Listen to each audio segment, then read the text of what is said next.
Okay, car number 2. I believe it's 66.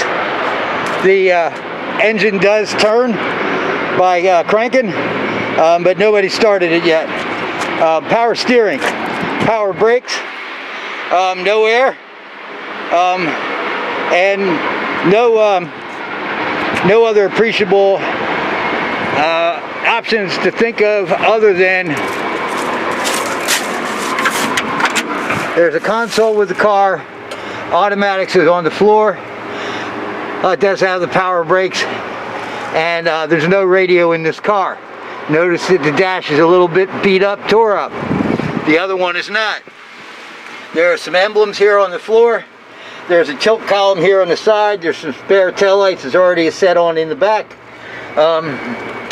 And again, we did not get keys to the trunks for the cars. There's a decent bumper here to go up front. Don't know where all the grill pieces are and if they're there for this car.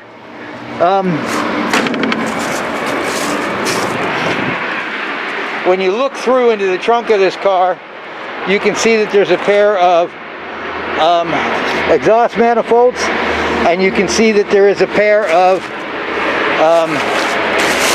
turtleback bucket seat backs, and you can see that there's trim and an alternator and a few other things. I just haven't climbed in there to get it. There is also an extra ring and pinion for this car. Why? I don't know. Does it need it? I don't know. Alright, so you have a black on red with a white side, and you have a black on red with a white side over there. 2 cars, and I believe that out of 2 you can make one very nice car, and I'm going to leave it at that for right now. When we get in the trunk, I'll update you.